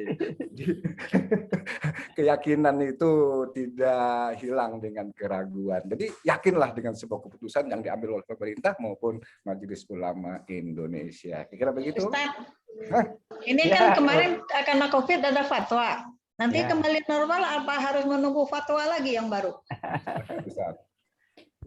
Terima kasih Bu Emma ya. Ya, fatwa itu lahir karena keadaan kan Bu, keadaan. Setelah tidak ada, kembali kepada sebelum fatwa. Ya, jadi kalau tidak ada keadaan, ya tidak perlu fatwa. Misalnya orang sehat, ya nggak usah fatwa. Fatwa supaya sehat, nggak ada. Tapi kalau orang sakit, butuh fatwa. Pak, saya sakit, gimana sholatnya? Ya kalau sakit ini ya. Tapi kalau dia sehat, ya udah kembali sebelum sakit. Ya, jadi tidak dibutuhkan dalam kondisi normal itu sesungguhnya fatwa. Karena kita sudah menjalankan normal kan, sudah biasa lah. Artinya sholat di masjid udah biasa, kemudian ngaji offline sudah biasa. Nah, ketika pandemi maka ada fatwa ya bahwa kita juga menghindari kerumunan, menghindari hal-hal yang tidak diinginkan. Nah, setelah pandemi ini berakhir, kembali lagi sebelum fatwa. Nah, fatwanya apakah tidak berlaku? Bukan tidak berlaku, tapi sementara keep dulu. Nanti kalau ada lagi masalah bisa jadi berlaku lagi. Ini contohnya, ini ayat Quran luar biasa, Bu. Ya, pasti ya luar biasa. Allah menyebutkan di antara asnaf zakat yang 8 di surat At-Taubah ayat yang ke-60 itu ya rikob, orang budak. Dan sekarang nggak ada budak. Tapi nggak boleh ayatnya dihapus. 8 asnaf kan fuqara, masakin, amil, mu'allaf, gharimin, wa fi riqab, wa fi sabilillah, wa fi sabil. Ada rikob, orang yang hamba atau budak. Sekarang nggak ada budak. Ya kami di lembaga syariah itu, lah ini budaknya kemana? Ya, tapi jangan ditutup saya bilang. Bisa jadi ada, wallahu a'lam. Kan illa ma malakat aimanukum ya di apa namanya di surat Al-Mu'minun juga begitu. Haram dengan yang lain kecuali istrimu dan budak-budakmu. Wah, budak. Budak itu dulu. Apakah mungkin terjadi? Wallahu a'lam. Kita yakini saja ayat Allah itu benar. Selama belum ada jangan dipakai. Ya. Jangan memperbudak. Ini dianggap maaf ya dulu ya. Orang kerja di luar negeri dianggap budak. Bukan budak itu. Malah dia membantu kan. Dulu kan ramai saya sebutnya. Ya. Wah, budak jadi boleh diperlakukan? Enggak boleh. Mereka manusia merdeka. Tapi mereka bekerja maaf di luar negeri itu kan untuk warga, bahkan punya paspor. Kalau punya paspor kan merdeka. Orang paspornya ada kok dibilang budak. Paspor ada kan merdeka. Sehingga tidak boleh diperlakukan sebagaimana memperlakukan budak. Dan agama sudah mengharamkan perbudakan. Tapi ayatnya masih ada. Wallahu a'lam. Siapa tahu. Kita nggak ada yang tahu. Jangan-jangan ada lagi persoalan yang muncul di kemudian hari. Sehingga fatwanya sudah ada. Tinggal kita rujuk kembali. Seperti tadi kan fatwa dari vaksin. kembali ke fatwa imunisasi. Nah, dulu kan ada imunisasi sempat rame. Ada vaksin haji sempat rame. Jadi sudah ada sebetulnya. Nah, ini vaksinnya vaksin upgrade, yaitu untuk masalah kesehatan. Haji aja nggak pakai vaksin nggak bisa. Umroh sekarang nggak pakai vaksin nggak bisa. Silakan aja, kalau nggak mau nggak bisa umroh. Sama dengan orang, lah gimana? Kita itu kan gini, kan begini. Lah, kalau nggak begitu kan kita nggak bisa haji, nggak bisa umroh. Sudahlah, sudah ada fatwanya. Kita menenangkan diri, menenangkan hati, tidak kemudian mengatakan ini aku paling pinter, khawatir kita juga salah. Ya, ketika kita salah, kita rugi dunia akhirat. Namun kita rujuk kepada mereka. Kalau ada persoalan, mereka itu bertanggung jawab dunia akhiratnya. Jadi enakan jadi makmum apa imam, Bu Emma? Enakan jadi makmum. Enakan jadi mufti atau mustafti? Enakan jadi mustafti. Yang mufti itu bukan hanya dunia loh, ditanya di akhirat. Kamu fatwa ini gimana kamu ini? Akan ditanya oleh Allah. Inna sam'a wal basara wal fuada kullun ulaika kana anhu mas'ula wa la taqfu ma laysa laka bihi ain. Jadi insya Allah demikian untuk. Ya, makasih Ustaz. Mudah-mudahan coronanya habis hilang. Amin, insya Allah, amin ya Allah.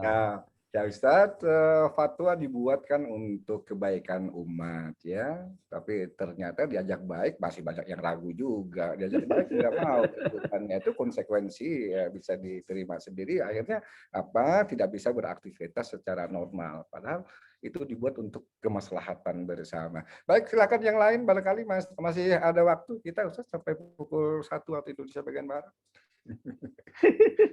Pukul 4. Maksudnya waktu Qatar.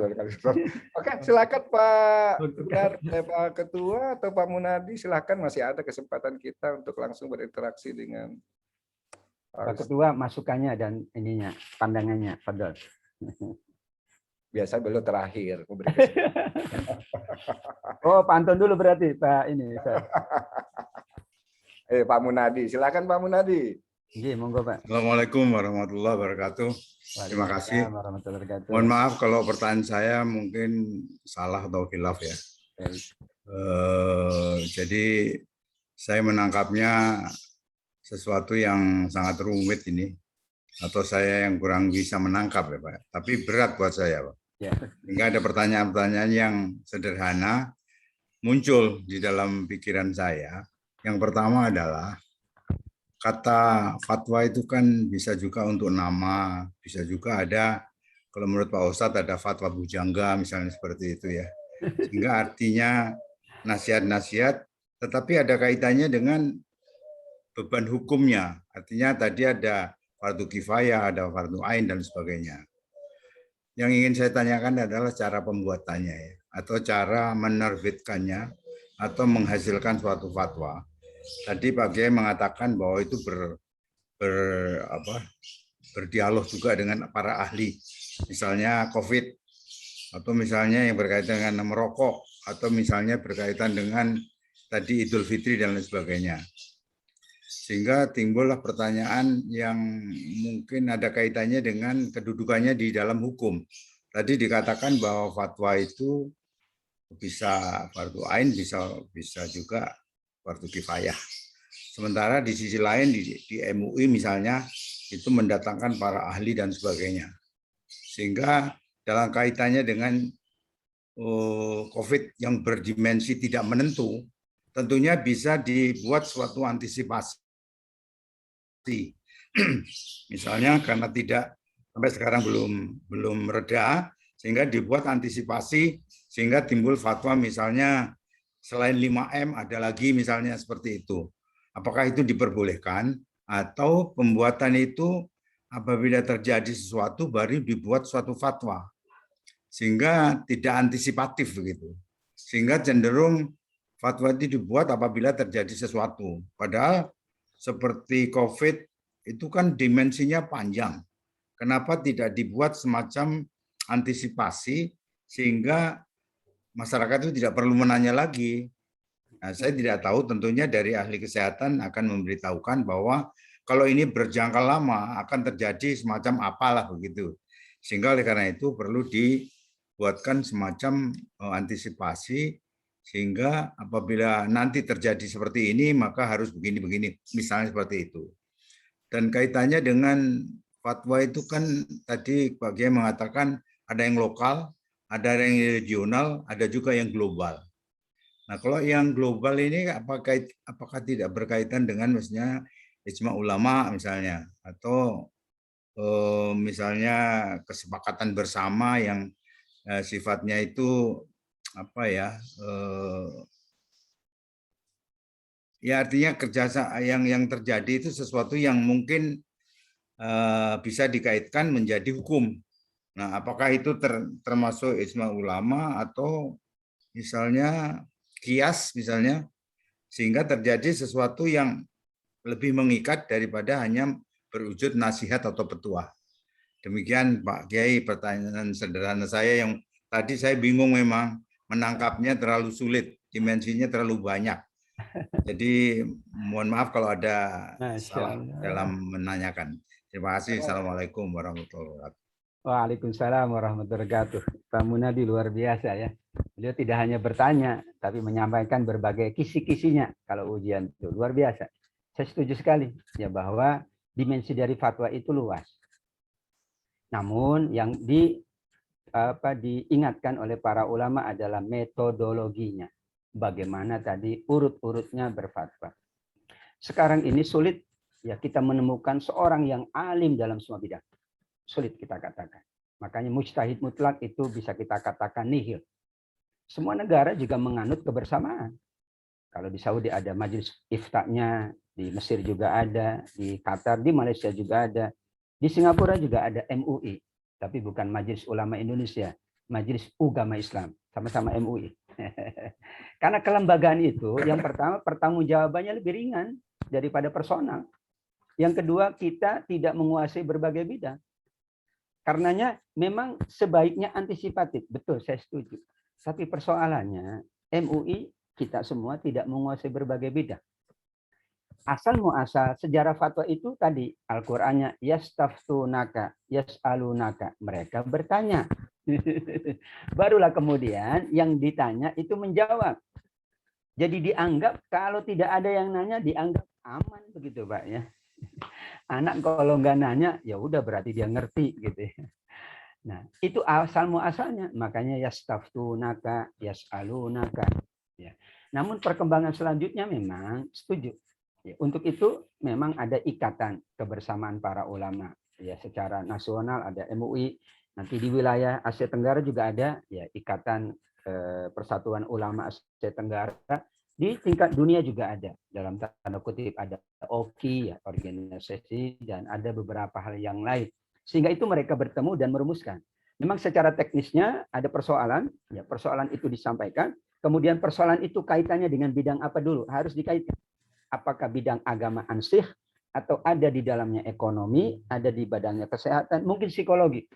Karena misalnya tentang bully, itu kan psikologi harus kita dengarkan pandangannya. Ya. Saya kemarin seminar di Bekasi, itu ya, ada dari Dinas Kementerian Pemberdayaan Perempuan dan Perlindungan Anak, luar biasa. Jadi sekarang ya yang melakukan tindakan kekerasan itu tidak hanya di masyarakat biasa, bahkan kata mereka di pesantren. Ustadz itu melakukan itu kepada santri. Saya juga terkejut ya, mohon maaf Ustadz, ini ada datanya di kami. Nah ini kan berkembang ya. Dulunya nggak menyangka, kirain itu terjadi di masyarakat umum. Ini di kalangan pesantren. Na'udzubillah, tapi datanya tidak banyak. Hanya kan berarti terjadi. Ya ini data ya, sehingga kita ya tidak mungkin kalau data mana ini Pak, datanya mereka memiliki dan kita komparasi. Ya sehingga disinilah preventif itu memang tindakannya bukan dalam konteks fatwa. Ya nanti para ulama ya memiliki produk yang lain. Termasuk ijma ada sebagian preventif, kan ijma sudah dahulu. Nah, sekarang supaya tidak terjadi disiapkan dulu ya landasan hukumnya sehingga kalau terjadi ada rujukan. Namun fatwa itu memang sifatnya demikian.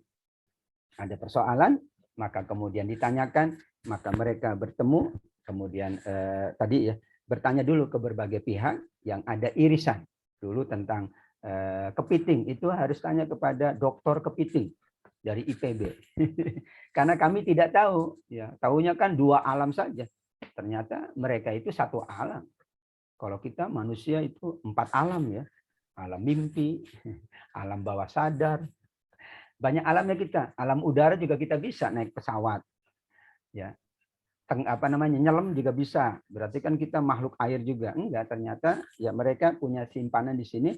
Itu ada yang 3 bulan nahannya, ada yang 4 bulan. Sehingga mereka ketika di darat bukan tidak butuh air, tapi udah ada simpanannya.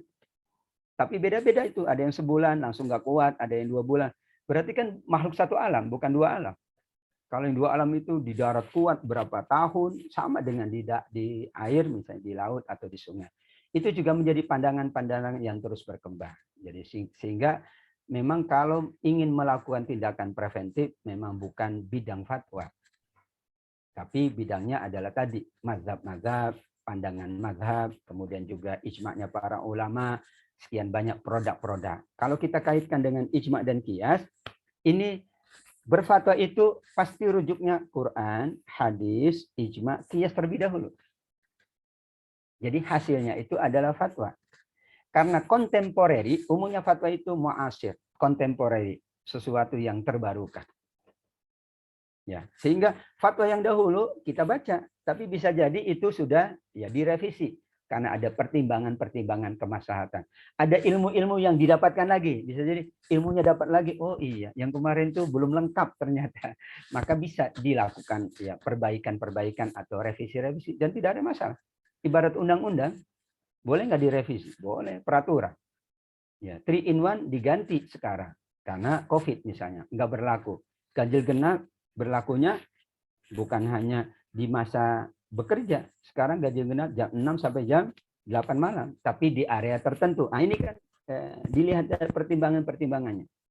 Sehingga kalau dalam kaidahnya memang fatwa itu sesuatu yang dibarukan, ya sesuatu yang muncul, kemudian masyarakat ingin mendapatkan ketenangan beribadah, berkehidupan, maka yang menyampaikan tetap MUI, otoritasnya hanya MUI, itu akan mengundang sekian pakar yang ada irisan. Kesehatan tentu pakar kesehatan, pakar vaksin. Bahkan kalau bisa perusahaan vaksinnya dihadirkan untuk menyampaikan itu pengolahannya gimana gitu ya kan gitu.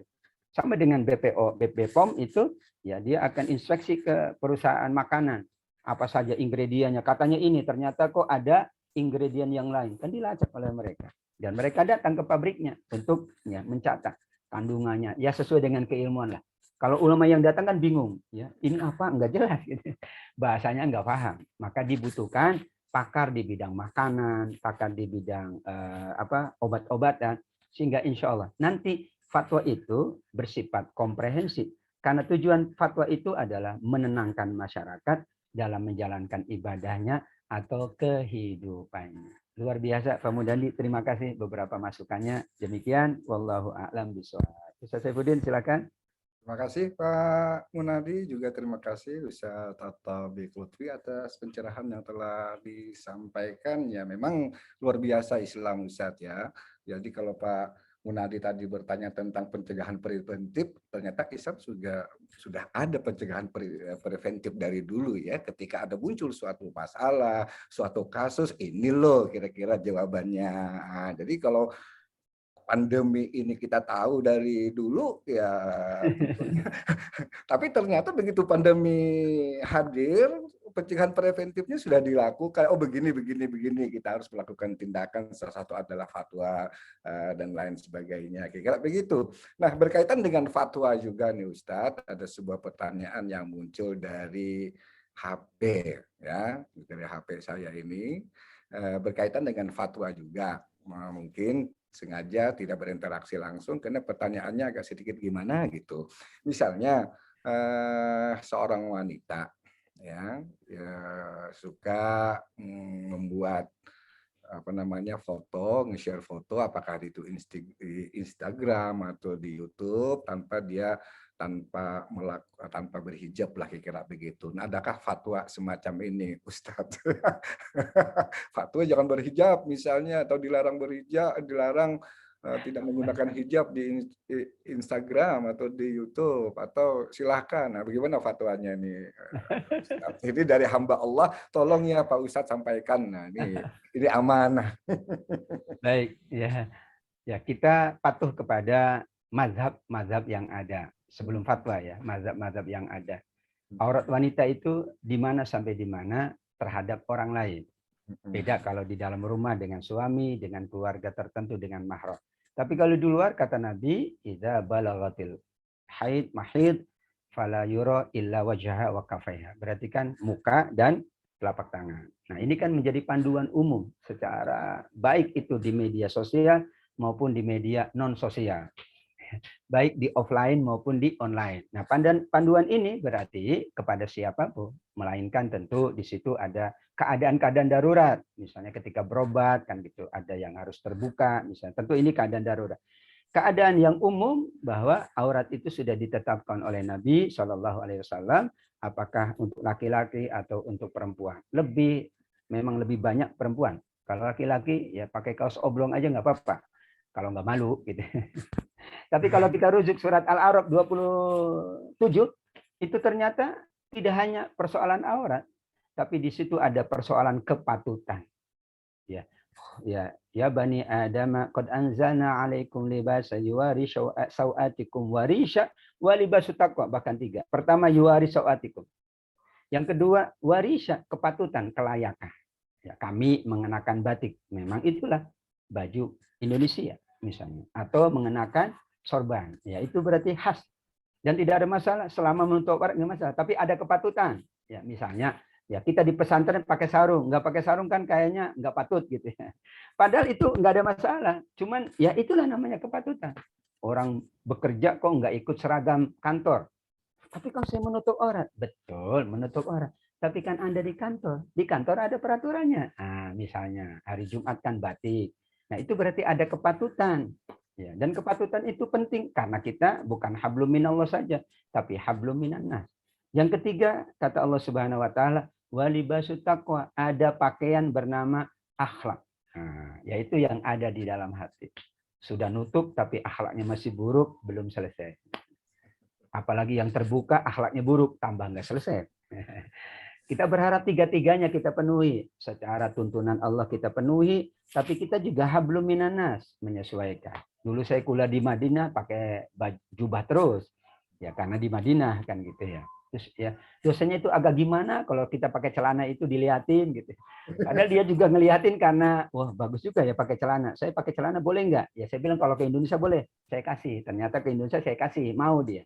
Sekarang ada juga dubes-dubes ya sudah pakai kopiah hitam ya, ini kan kepatutan dia bilang.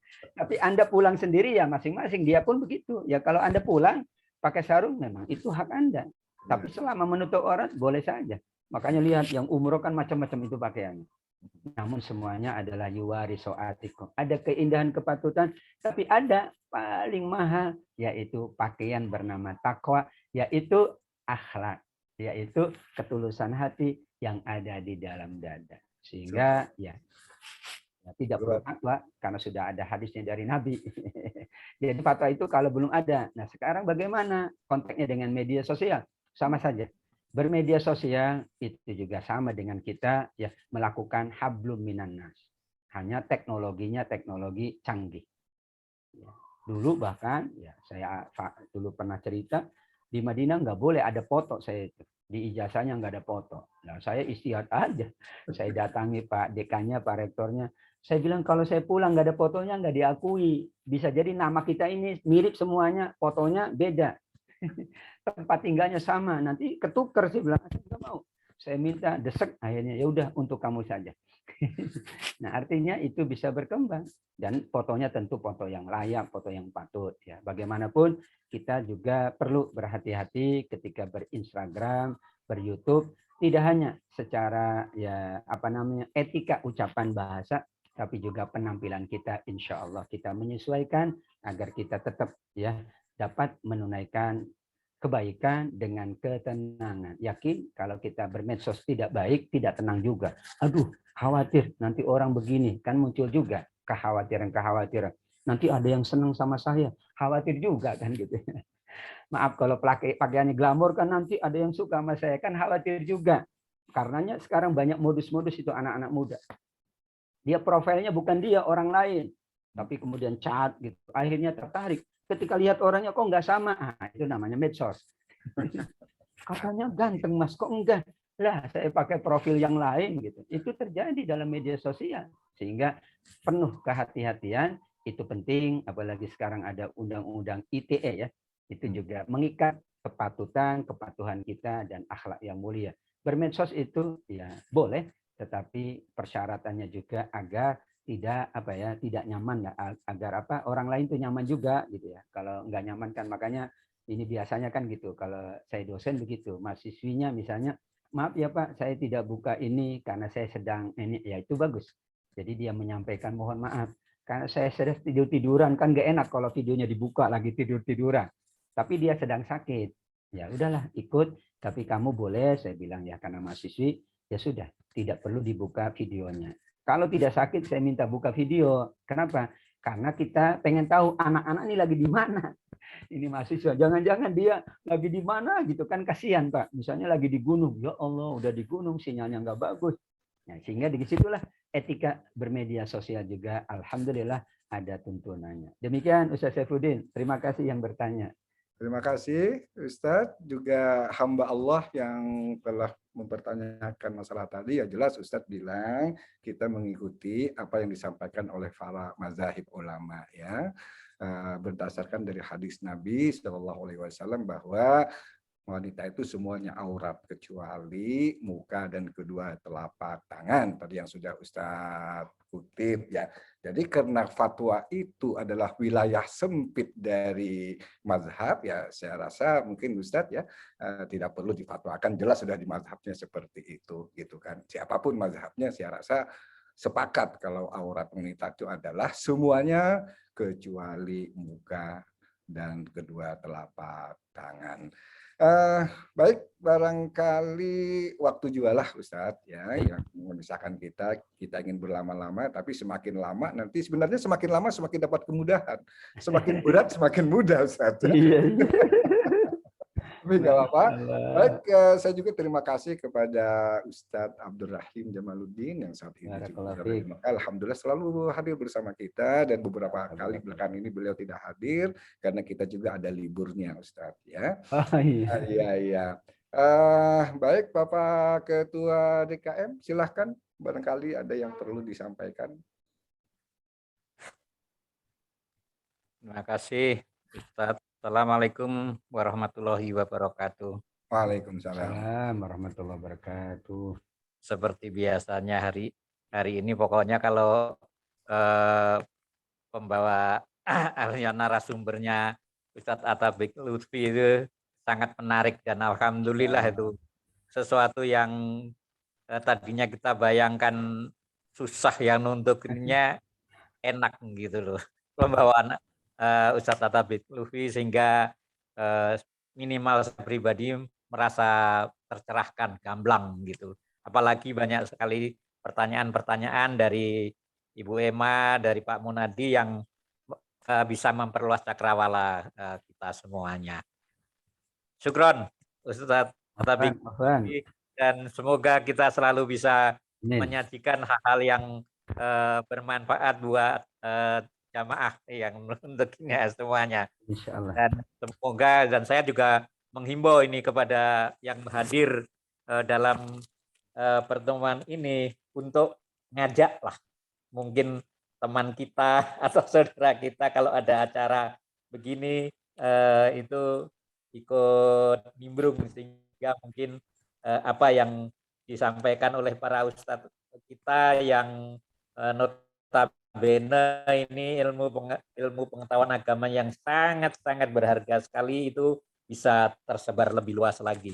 Nah, walaupun ini hari ini cukup lumayan ini bahwa ada lebih dari 20 yang berpartisipasi yang untuknya, kemudian ini nanti juga kita unggah di YouTube. Semoga apa yang kita lakukan ini bisa mendapatkan respon dari para jamaah yang sekalian. Terima kasih sekali lagi Ustadz. Matur nuwun bahwa lain waktu tetap selalu kita berharap kehadiran Ustadz untuk mencerahkan kita semuanya. Terima kasih. Assalamualaikum warahmatullahi wabarakatuh. Waalaikumsalam warahmatullahi wabarakatuh. Terima kasih kasih Bapak Ketua DKM yang menyampaikan isi hati beliau ya tentang acara pada hari ini. Maka tidak salah tadi Ustadz At-Tabiq mengatakan berfatwalah terhadap hatimu. Hasil dari fatwa itu beliau tampilkan di hadapan kita semua bahwa acara ini sangat-sangat menarik sekaligus menambah wawasan dan keilmuan kita. Baik, sebagai penutup, tanpa mengurangi rasa hormat kepada Ustadz At-Tabiq Lutfi, saya mengundang Ustadz Abdul Rahim Jamaluddin untuk membacakan doa. Assalamualaikum, Syekh Abdul Rahim Jamaluddin. Masih ada? Ada ya Syekhna? Ayo, tafadhal Ustadz. Mungkin في آخر البرنامج تقرأ لنا دعاء من جوار مسجد الحرام بمكة المكرمة. إن شاء الله.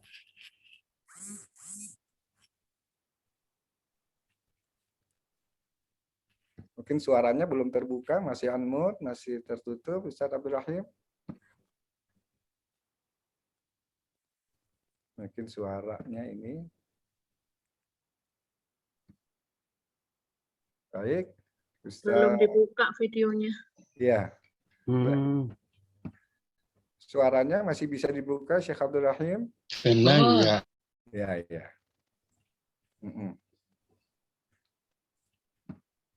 Baik, Ustaz, mungkin ada kendala dalam net. Silahkan Ustaz At-Tabiq Lutfi untuk menyampaikan doa pada.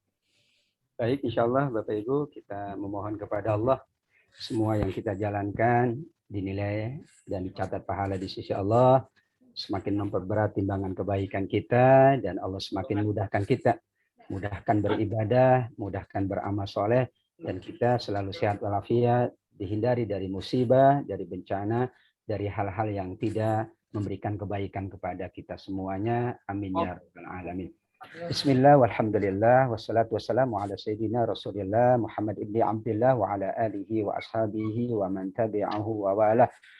Allahumma salli wa sallim wa barik ala sayyidina Muhammadin wa ala alihi wa ashabihi ajma'in.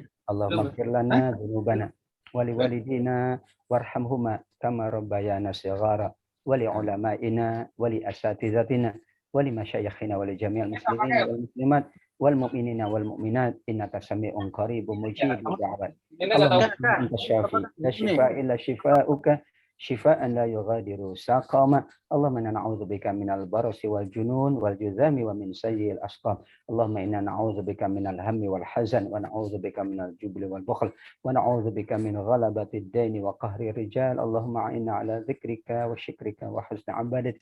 Allahumma ij'alna syakuran 'ala an-ni'ma waj'alna saburan 'alal bala bi rahmatika ya akramal akramin. Allahumma ansurna fa innaka khairun nasirin. Allahumma arzuqna fa innaka khairur raziqin. Allahumma tub 'alaina fa innaka antat tawwabur rahim. Allahumma barik lana fi majlisina fi ulumina fi amwalina fi ahlina ya rabbal alamin. Rabbana taqabbal minna innaka antas samiul alim wa tub 'alaina ya maulana innaka antat tawwabur rahim. Rabbana atina fid dunya hasanah wa fil akhirati hasanah wa qina adzabannar. Sallallahu ala khairi khalqi nabiyina Muhammad wa ala alihi wa sahbihi wa sallam. Subhana rabbika rabbil izzati amma yasifun wa salamun alal mursalin walhamdulillahi rabbil alamin. Amin ya rabbal alamin. Mudah-mudahan doa kita tadi diijabah dan didengarkan oleh Allah Subhanahu wa taala.